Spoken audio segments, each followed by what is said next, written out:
दोस्तों, good evening. आज है डेट 25 जुलाई 2025 और मैं फिर ले आया हूँ आपके लिए 10 इम्पोर्टेंट करंट अफेयर्स के MCQs। ठीक है, तो चलो आओ देखते हैं। पहला क्वेश्चन क्या है आज का। Which two countries signed a historic free trade agreement on July 24, 2025? कौन सी दो कंट्रीज है जिन्होंने historic free trade agreement sign की है 24 जुलाई को? बताओ कौन सी हो सकती है। इंडिया, यूरोप, या इंडिया UK, या इंडिया UAE, या इंडिया जापान? बताओ जल्दी जल्दी बताओ। इससे रिलेटेड क्वेश्चन हमने पहले भी डिस्कस किया हुआ। तो इसका आंसर है B part, India UK। PM Modi की विजिट हुई थी जो लंदन में, उसी टाइम ये साइन हुई है। और क्यों हुई है? ताकि जो उनके साथ UK के साथ ट्रेड है हमारा वो अच्छे से चल सके, और जो टैरिफ्स लगे होते हैं इंपोर्ट एक्सपोर्ट पे वो ख़त्म हो सके। ठीक है, वो ख़त्म होगा तभी हमारा जो ट्रेड है वो अप जा पाएगा, अच्छे से ट्रेड हो पाएगा। ठीक है, इसका ऑप्शन नंबर बी आंसर है। उसके बाद चलते हैं हम लोग नेक्स्ट क्वेश्चन नंबर सेकंड पे। उसके बाद हमारा क्वेश्चन नंबर सेकंड है, विच international body declared a clean and healthy environment a human right on July 24, 2025? बताओ कौन सी इंटरनेशनल बॉडी है जिसने ये डिक्लेयर की है? इसका answer number C, international court of justice. ठीक है, international court of justice. International court of justice 1945 में इस्टेब्लिश हुई थी, और इसका जो लोकेशन है, जो इसका हेडक्वार्टर है वो कहाँ पे? हेग में, द हेग, नीदरलैंड्स में। ठीक है, उसके बाद हम लोग चलते हैं नेक्स्ट क्वेश्चन पे। क्वेश्चन नंबर थर्ड है, India resumed issuing tourist visas to which country after a gap of 5 years? बताओ कौन सी कंट्री के साथ इन्होंने वीज़ा फिर से स्टार्ट कर दिया वीज़ा देना हमारे इंडिया वालों ने? बताओ कौन सी कंट्री होगी? 5 साल का गैप था उसमें, 5 साल पहले ही बंद कर दिया था। बताओ कौन सी कंट्री होगी? कौन सी कंट्री का बंद किया था? तो इसका आंसर नंबर बी, चाइना। आपको पता है जब चाइना के साथ गलवान वैली वाला वो हुआ था, इशू हुआ था, तो ये बंद कर दिया था, वीज़ास देना बंद कर दिए थे और बाकी ट्रेड भी बंद कर दिया था। तो अभी इसको रिस्टोर किया गया ताकि जो ट्रैवल रिलेशंस हैं दोनों कंट्री के वो अच्छे से हो सके। ठीक है, इसलिए वीज़ास देना फिर से स्टार्ट कर दिया। ठीक है, उसके बाद नेक्स्ट क्वेश्चन नंबर फोर्थ है, which state will host India's first 50 kV indigenous geothermal power plant? बताओ हिमाचल प्रदेश, अरुणाचल प्रदेश, सिक्किम या लद्दाख? बताओ कौन सी है, कौन सी स्टेट में हो रही है जियोथर्मल पावर प्लांट? और जियोथर्मल पावर प्लांट मैंने पहले ही बताया ना, जियोथर्मल पावर प्लांट क्या होता है? जो कि अर्थ की हीट को यूज़ करके बिजली पैदा करता है, इलेक्ट्रिसिटी जनरेट करता है। किसकी? जो अर्थ है हमारी, उसके अंदर जो हीट होती है उसको यूटिलाइज करके जो बिजली प्रोड्यूस करता है उसको बोलते हैं जियोथर्मल पावर प्लांट। ये कौन सी स्टेट में हो रहा है? फर्स्ट है हमारे इंडिया का। कौन सी स्टेट में हो रहा है ये? Option number B, Arunachal Pradesh. ठीक है, उसके तवांग एरिया में हो रहा है, अरुणाचल प्रदेश के तवांग एरिया में हमारा इंडिया का फर्स्ट जियोथर्मल पावर प्लांट। ठीक है, उसके बाद next question number fifth, which global tech companies are under security for monopoly practices by the UK?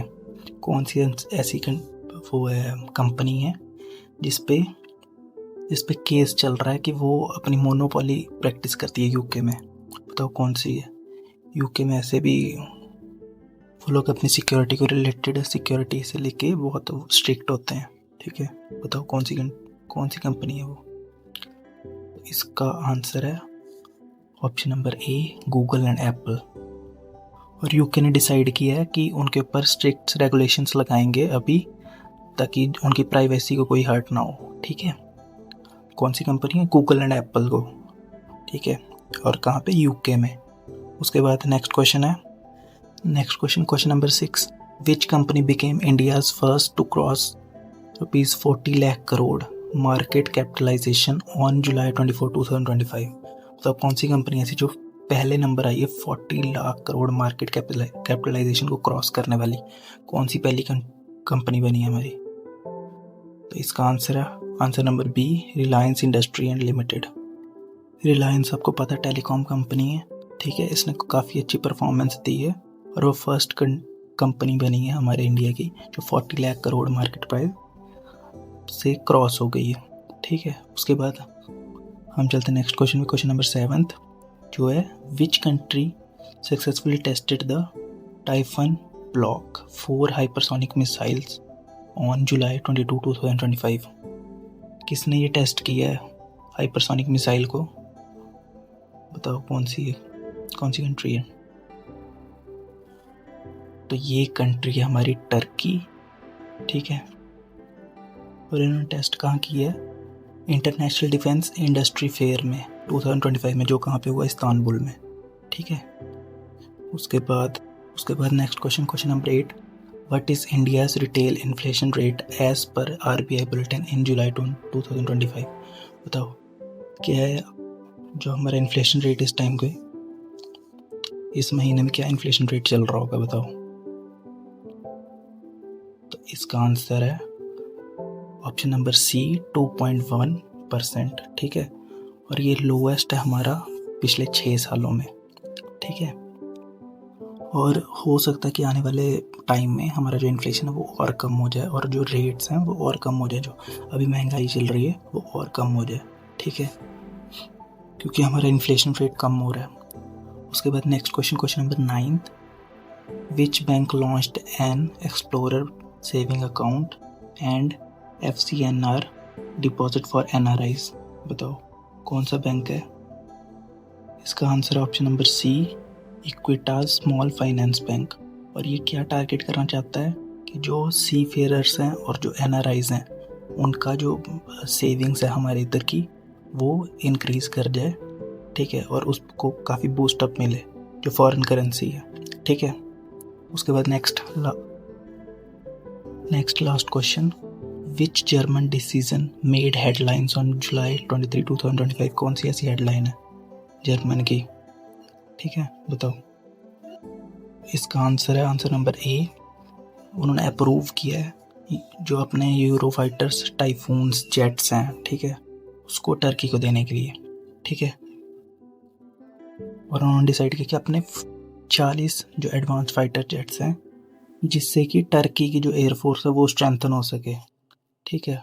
और एक और टॉपिक जो बीच में आया था हमारा सुपरसोनिक मिसाइल्स थी, ठीक है, उसके बारे में एक टॉपिक आया था ना, तो मैं उसके बारे में और इन्फॉर्मेशन दे देता हूँ। जो हमारे इंडिया के पास सुपरसोनिक मिसाइल्स हैं, ठीक है, वो बता देता हूँ कौन कौन सी हमारे इंडिया के पास भी सुपरसोनिक मिसाइल्स हैं, ठीक है, वो आपके लिए इंपॉर्टेंट होगा। मैं बता देता हूँ कौन कौन सी है। ये रही जो हमारी पहली सुपरसोनिक मिसाइल है, हाइपरसोनिक मिसाइल है जो पहली, वो है ATLDHCM, ठीक है, जिसको टेस्ट किया था नवंबर 2024 में और जो अभी ऑपरेशनल है, ठीक है, अभी चल रही है वो। तो उसकी जो रेंज है वो 1500 किलोमीटर्स के बीच है, ठीक है। उसके बाद सेकंड है जो ब्रह्मोस मिसाइल, ब्रह्मोस सेकंड, ठीक है, वो अब डेवलपमेंट स्टेज पे, मिड स्टेज पे है, अभी डेवलप हो रही है वो, और उसकी रेंज क्या है 1500 किलोमीटर उसकी भी रेंज है, ठीक है। और ब्रह्मोस मिसाइल आपको पता ही है, जब हमारा ऑपरेशन सिंदूर चल रहा था तब भी हम लोगों ने यूज़ की थी ब्रह्मोस मिसाइल, ठीक है। उसके बाद ब्रह्मोस सेकंड भी अभी डेवलपमेंट में चल रही है। उसके बाद थर्ड है जो, वो है शॉर्ट रेंज वाली हाइपरसोनिक मिसाइल जिसका नाम है शौर्य, ठीक है। इसकी जो रेंज है वो है 700 to 800 किलोमीटर्स, ठीक है, ये मिड रेंज है। और ये जो है हमारी ये तीनों hypersonic missiles according to the record, ये 3 है हमारे पास हाइपरसोनिक मिसाइल्स, ठीक है। तो आज के लिए इतना ही, फिर मिलते हैं कल न्यू क्वेश्चंस के साथ, न्यू करंट अफेयर्स के साथ, कल वाले करंट अफेयर्स, ठीक है। रोज़ करंट अफेयर्स के क्वेश्चंस करने के लिए, MCQ करने के लिए, रिवीजन करने के लिए आप सब्सक्राइब कर सकते हैं हमारा चैनल, ठीक है। और बेल आइकन भी दबा लेना ताकि आपको रोज़ की नोटिफिकेशन आ जाए। रोज़ शाम को 8 बजे मैं क्लास लेके आता हूँ, ठीक है, तो सब्सक्राइब कर लो। Thank you.